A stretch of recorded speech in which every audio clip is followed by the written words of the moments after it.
Halo Mamret semuanya, masih bersama Dokter Pupa di seputar ginjal anak.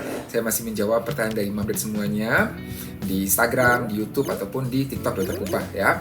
Pertanyaan berikutnya, pagi dok, anak saya usia kelas 3 SD, berat badan 40 kilo, tapi masih mengompol.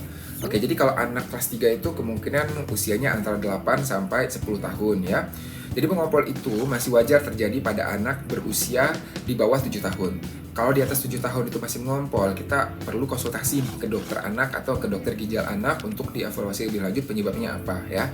Ada beberapa penyakit yang bisa menyebabkan anak itu sering mengompol. Misalnya infeksi leukemia ya, kondisi DM, kemudian ada kondisi penyakit elektrolit pada ginjal, misalnya penyakit tubulopati seperti Bartter syndrome itu juga bisa menyebabkan anaknya pipisnya menjadi banyak ya.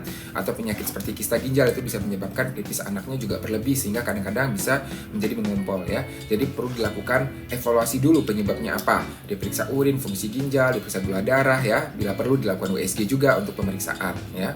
Nah, kalau ternyata semuanya normal hasilnya ya, itu disebut sebagai enuresis nokturnal saja ya, yang benign atau yang ringan. Maka ini terapinya sebenarnya cukup terapi perubahan pola hidup saja ya. Misalnya apa? Misalnya anak itu proporsi minumnya itu lebih banyak pada pagi dan siang hari. Malam hari hanya sedikit sekitar 30%. Kemudian menghindari makanan-makanan manis, kopi, teh pada malam hari karena itu bisa menyebabkan pipisnya menjadi banyak pada malam hari ya. Kemudian bangun tengah malam ya, dibangunkan untuk pipis terlebih dahulu agar dia tidak mengompol misalnya. Bisa pasang alarm misalnya ya.